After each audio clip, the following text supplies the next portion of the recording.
All right, hey guys, Algebra 2. We are doing section 7 today. This is all about quadratic inequalities.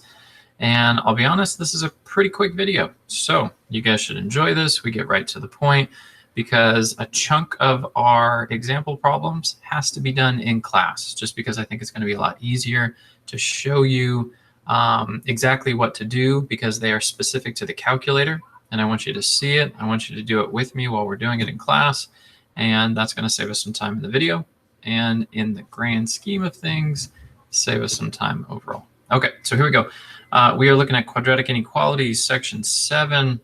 And just kind of take a look at these notes. I'm going to recommend that you guys pause the video to copy anything down that you want to copy down. Okay, there's not a whole lot here that actually has to be copied down so far. It's just me saying, hey, we're going to use the calculator.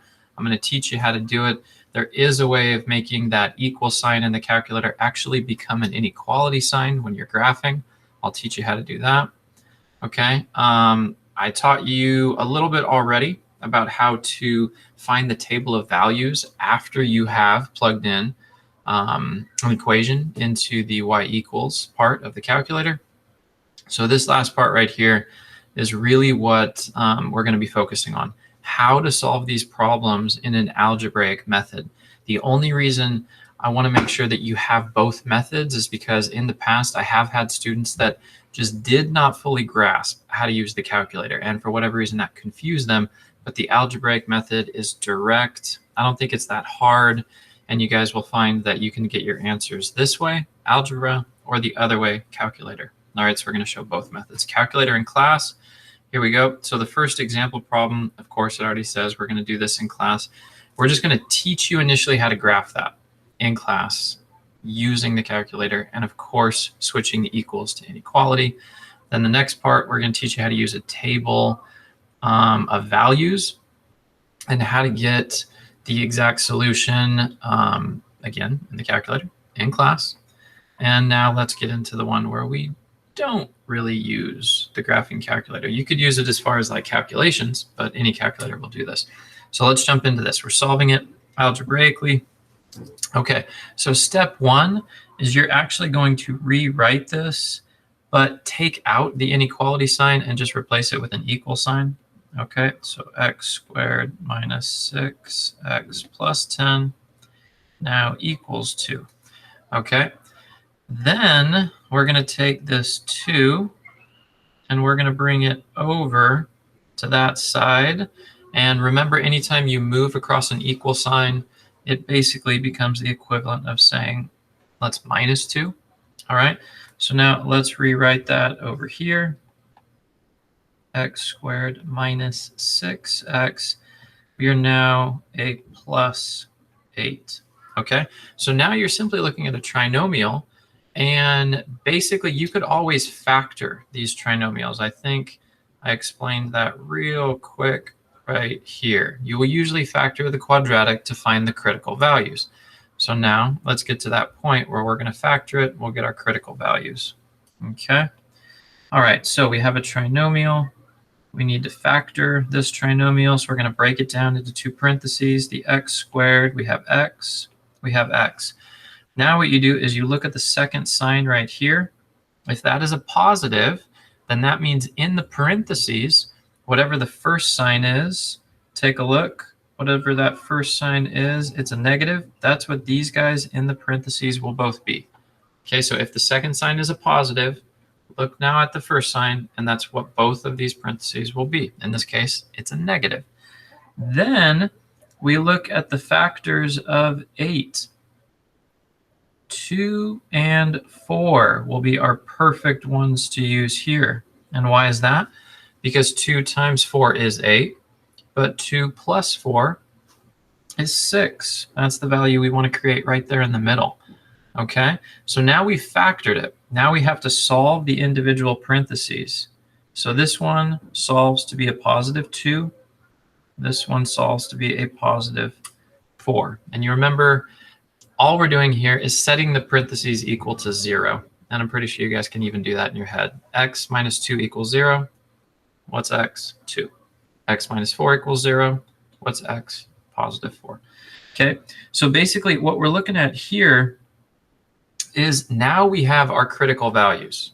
All right, so we're gonna just shorthand that. Critical values are 2 and 4. So now that we have the 2 and the 4, now we need to create 3 distinct groups or 3 distinct parameters to fit this into, okay? Because if we're going to solve this, but this is an inequality, meaning it's going to be a range of numbers, then you need to figure out what are those ranges, all right? So here are the ranges. For starters, take a look. We are using an inequality sign that does represent or equal to. So here's the first group. We're going to have x is less than or equal to 2. Why are we representing that? Because we need to say 2 is the smallest number, and what if x is anything smaller than that? So we need to be less than the smallest number, which means on the other side, we need to have x is greater than or equal to 4, because now we need to represent the biggest side. Okay, so we have 2 is the smallest number, and we need to represent everything smaller than that. 4 is the biggest number, and we need to represent everything bigger than that. Now notice I left a space in the middle because now we need to represent exactly in between 2 and 4. So how do we write that? That would be a 2, then we're going to put x, then we're going to put 4, and that would be the inequality there. That's representing that x is bigger than 2, but x is less than 4.